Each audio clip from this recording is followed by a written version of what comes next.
C'est l'un des plus grands obstacles au réveil que de s'éloigner de la voie de Dieu ou de commencer à faire les choses à la manière de l'église fast-food, où nous voulons juste un mot rapide et nous voulons vaquer à nos occupations, nous voulons donnez-moi, donnez-moi, donnez-moi, rendez-moi riche, donnez-moi tous ces trucs et je m'en vais. Et si vous me parlez durement de la sainteté, je quitterai l'église. Et si vous me corrigez, je quitterai l'église. Et Dieu ne bénira pas cela.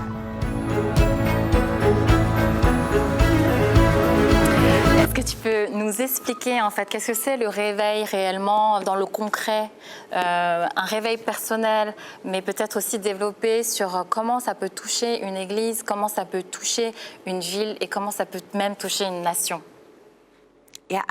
Oui, absolument. Le réveil, dans son expression la plus simple, c'est quelque chose qui était mort et qui est maintenant vivant. Le réveil, c'est donc raviver quelque chose. C'est pourquoi je dis toujours aux gens que lorsqu'ils pensent au réveil, ils pensent à des pécheurs qui viennent à Dieu. Mais ce n'est pas le cas. Le réveil commencera par l'Église, parce qu'il s'agit d'un ravivement. Il ne s'agit pas de la nouvelle naissance pour la première fois, ça c'est le salut. Le réveil, c'est quand on a déjà été vivant, qu'on a déjà été sauvé, mais qu'en cours de route, on s'est retrouvé à sec. Il n'y a pas de puissance de Dieu. C'est comme si quelque chose arrivait, la vie, quoi que ce soit, et qu'il fallait un rafraîchissement, une effusion, un réveil. Vous voyez, tous ces mots, nous pouvons les intervertir. Un rafraîchissement et un réveil viendront dans la vie du croyant afin que Dieu puisse les ranimer et qu'ils puissent aller à la conquête des perdus. Mais nous ne pouvons pas gagner les perdus avec des mots qui ne veulent rien dire et qui n'ont aucun pouvoir. Nous ne pouvons gagner les perdus et renverser le monde qu'en étant enflammés par la puissance du Saint-Esprit. Le monde, avec tout ce que nous voyons, ne veut pas d'ennui. Il ne veut pas que je m'assoie sur un banc et que rien ne change. Ce n'est pas l'époque dans laquelle nous vivons. Et s'ils ne font pas l'expérience de la puissance authentique, réelle, brute de Dieu, ils n'auront rien à faire avec l'Église. C'est pourquoi nous devons être revivifiés. Le réveil, d'un point de vue personnel, c'est lorsque je suis en train de cheminer avec le Seigneur et que tout à coup, je me sens totalement différente de l'intérieur. Je ne peux même pas l'exprimer avec des mots. C'est juste que je suis ravivée. Je peux donc dire « Waouh !» Florence vit un réveil jusqu'à Paris. Pour une église, c'est la même chose. L'église peut avoir suivi le mouvement. Elle se contente d'avoir le programme habituel, elle aime Dieu, mais il lui manque quelque chose. Et Dieu enverra le réveil normalement sur les talons des intercesseurs et des guerriers de prière. Il ne le déverse pas simplement parce qu'il a décidé d'essayer ici ou là.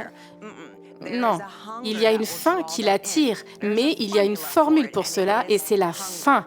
C'est la faim et le désespoir. C'est alors que le réveil arrive dans l'Église et que l'Église s'enflamme.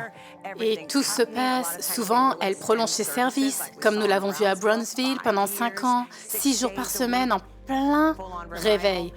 Pour une ville, c'est magnifique de voir un réveil.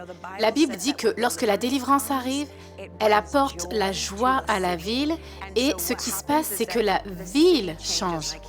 J'utilise toujours Brownsville parce qu'il a été rapporté que la criminalité dans la ville a baissé dans cette zone particulière. Donc les officiers de police n'ont rien eu à faire tout d'un coup. Lorsque le réveil s'est produit, lorsque la situation a évolué, ils ont donné des interviews et ont dit qu'ils savaient que dès que l'église commencerait, ils ne feraient rien. C'est comme si le réveil arrivait en ville. Les bars vont fermer, les clubs vont fermer, la criminalité va baisser. Je vais vous donner un exemple très intéressant. Nous avons organisé une retraite de core group en octobre à Orlando et c'était très fort. C'est probablement l'une des choses les plus fortes que j'ai vécues dans ma vie.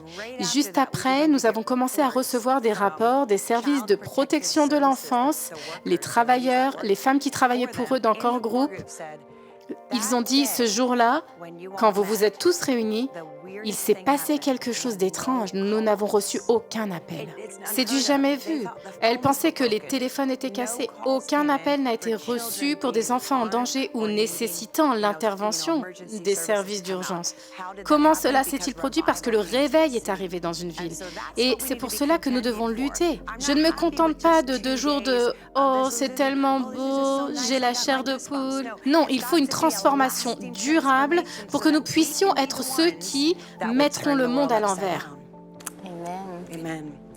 Est-ce que tu penses qu'il y a des choses qui empêchent le réveil de venir justement dans nos églises ou personnellement, il y a des choses que nous, on met des barrières et qu'on devrait lever ces barrières pour laisser Dieu justement venir? Yes, I do. Oui, en effet. Dans la Bible, nous nous souvenons du moment où David a voulu faire entrer l'arche et la présence de Dieu. Et au lieu de procéder de la manière dont Dieu avait dit, c'est-à-dire qu'il voulait un sacrifice, ils ont dit, « Oh, nous savons ce que nous allons faire. Nous allons acheter un nouveau chariot. Nous allons prendre quelque chose qui est fait par l'homme et nous allons amener la présence de Dieu de cette façon parce que c'est facile. C'est plus facile que de faire quelque part et de devoir faire un sacrifice, puis de reprendre l'arche de l'Alliance sur nos épaules et de faire quelque part et de faire un sacrifice. Ce serait mieux si nous pouvions le faire facilement. » Et c'est l'un des plus grands obstacles au réveil que de s'éloigner de la voix de Dieu ou de commencer à faire les choses à la manière de l'église fast-food, où nous voulons juste un mot rapide et nous voulons vaquer à nos occupations, nous voulons « donnez-moi, donnez-moi, donnez-moi, rendez-moi riche, donnez-moi tous ces trucs et je m'en vais. Et si vous me parlez durement de la sainteté, je quitterai l'église. Et si vous me corrigez, je quitterai l'église. » Et Dieu ne bénira pas cela. Il n'interviendra pas à la manière de l'homme. Il dit que c'est sa voie ou que c'est l'autre route. Et donc l'un des obstacles, c'est quand nous nous mettons au travers.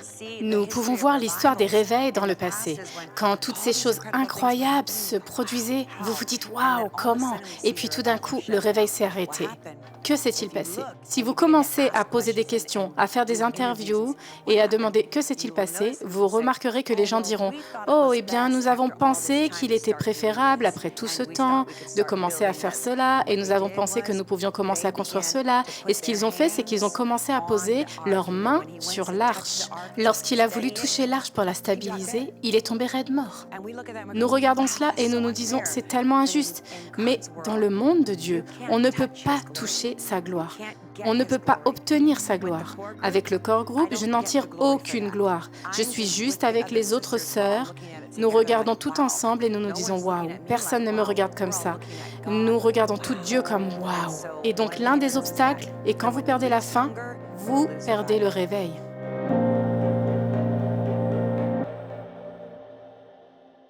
Shalom, j'espère que vous avez aimé cette vidéo.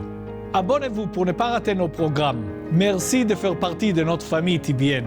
Que Dieu vous bénisse. Shalom de Jérusalem.